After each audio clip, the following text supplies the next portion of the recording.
if I can introduce the team. Marietta, I hope many of you know, she is our candidate for Westminster in the elections in May. And so she's extremely energetic and very busy now trying to get round to the whole of our large and straggled district to meet as many people as is possible.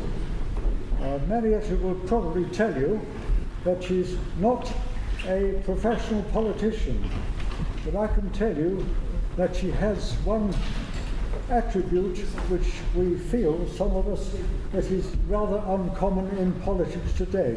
She has an awful lot of common sense. If I can introduce the team, Marietta, you know, we have Roger Helmer in the middle there, and he, as a member of the European Parliament, he represents the East Midlands. He's UKIP spokesman for energy. And next to him we have Stuart Agnew, who's a farmer. He comes from Norfolk. He's also a member of the European Parliament, and he is spokesman on agricultural matters. And so, do you want to start off, Marietta? Thank you very much, Peter. As you know, I don't usually use a microphone, but I will ask, can you hear me at the back? Yes. Good. I'm not going to go through lots of policy. You've got your policy documents there. You've also got on your seats, I hope, a little slip, which I'd be very grateful if you'd fill in your name so we know where you've come from and perhaps why you've managed to come here, and also all your concerns, because until we know your concerns, we can't help put them right. Mind you, with the EU hanging over us, we're very unlikely to make much of a dent in it. So we really do need to get our parliamentary candidates elected. What I was going to start off with by doing my part of it, then I'll hand over to these far more experienced speakers, and then you'll get me at the end again, is to refute some of the things that I've been asked when we've done stalls in Stamford, Grantham, here in Bourne. And I'm sure you, as if you're interested and you've announced that you're to do with UKIP, will have been asked as well. In other words, you're racist. Yes? You all heard that one? Yeah. The answer to that one is, no, we're not racist, we're anti-overcrowding. We've got enough people here now. If I had a bed and breakfast place, and I was allowed to have, I don't know, perhaps 30 people in my bed and breakfast place, and I tried to cram in 40 or 50, I'd be stopped. Health and safety would stop me for a start, and the hygiene, the cleanliness, the ability to feed them all, to keep it right, would be wrong. Why is it any different in this country? We're a small country, we're vastly overcrowded now. We're not against Europeans, we're not against anybody from the rest of the world, but we do want them on the same conditions that somebody running a bed and breakfast does. I've got room, you can pay your money, you can support yourself, you're welcome. So let's get back to controlling our borders. And we all know that the only way we can do that is if we're out of the European Union. Then, of course, we've got the fact of the effect all those extra people coming in have on our services. Look at all the extra houses we're having to build. We would have probably needed more houses anyway, but the enormous effect that that's had is they're allowed to build on greenfield sites. Do we really want that? Especially when there are places, I'm thinking of Grantham, where there are a lot of empty properties, empty shops buildings above. Surely we ought to fill those before we take over good agricultural land. I was brought up in the country, I have a great feeling for that, as well as, you know, being a cabinet maker, so I used the wood we grew up with. No, I didn't. Not very much. So it has that. What about the hospitals? They're overcrowded, aren't they? They're a straining point. I think round here, to be quite honest, we don't have a major problem. Our hospitals are fantastic, and they've looked after us all very well. We have a new knee sitting down there, he did very well on that one. And the schools, we're having to build new schools. Here in Bourne, you've got a new town built on the side. It looks absolutely wonderful, and they are building a new school there. There was a bit of a nightmare, and anybody who heard me talk before will know this, that Pat, our branch secretary, said that he had a nightmare one day when he was thinking of leafleting, and as he went along, the houses were going up in front of him, and he thought we'd never keep up with the leafleting. And on that score again, please, can we not have letterboxes down there? It's not a good idea. The other one I get asked is, well, you're only a one-issue party, aren't you? All you want to do is to get out of Europe. Yeah, we do. We want to get out of Europe. But it is only one of the policies. We've now got lots of policies. Policy document shows it. We have our conference coming up in Margate, and I suspect that we're going to firm up on those and we'll learn much more. We can't possibly have policies on absolutely everything. None of the other parties have. They make them up as they go along. So, watch this, because they'll nick our ideas anyway. So I think the answer to the getting out of Europe is yes, wouldn't you?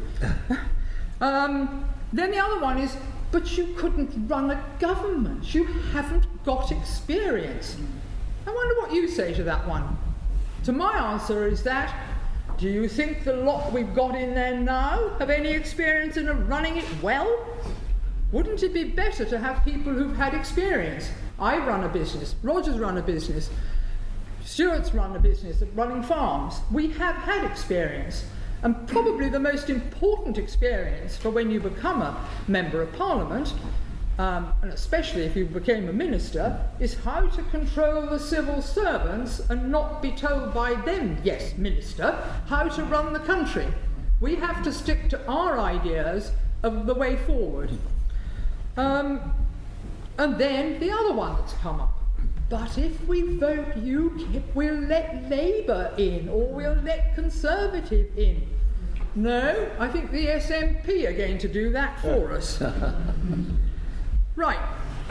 And the other one, which again is when you're doing a stall, or I was leafleting in the Time today going into the shops, there was only one who said, no, don't want UKIP. And I think we're the Marmite party, aren't we? We're the Marmite party. Either they love us or they hate us. But you do need to point out to them that Marmite has, amongst its yeast extract, thiamine, niacin, vitamin B12, and it's very good for you.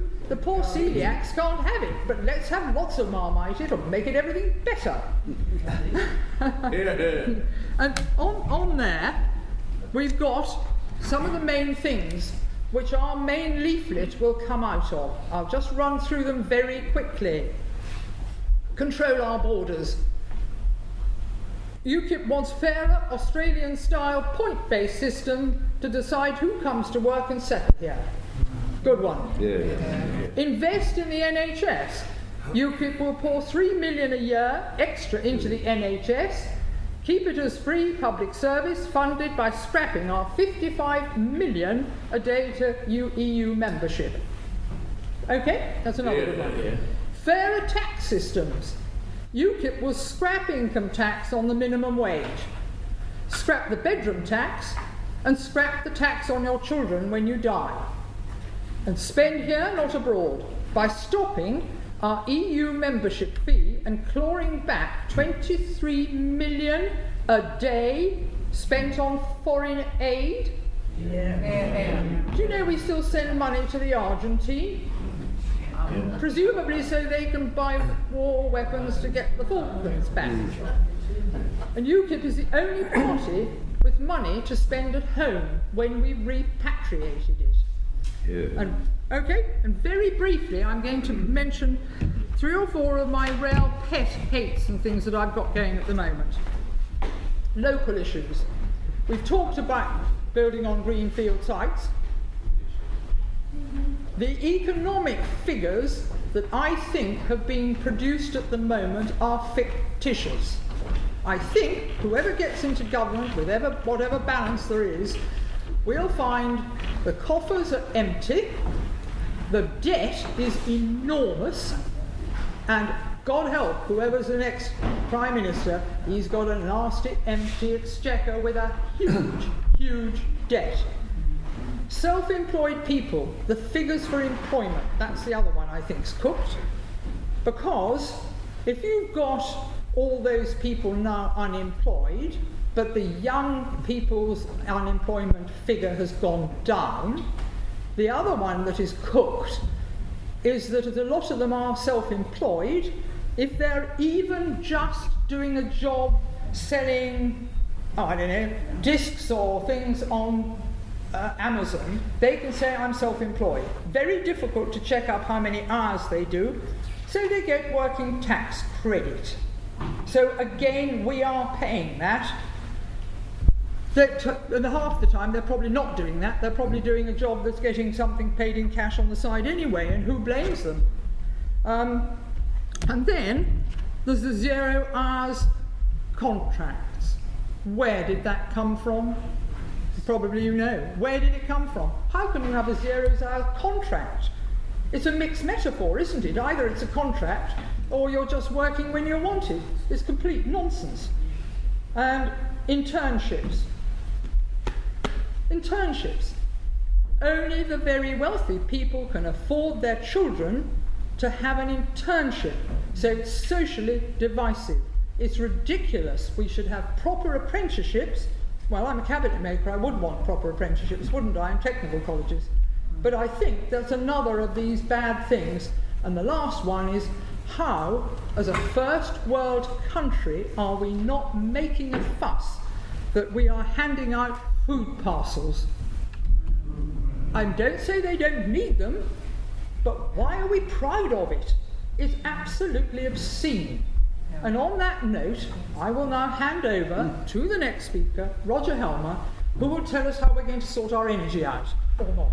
Thank you.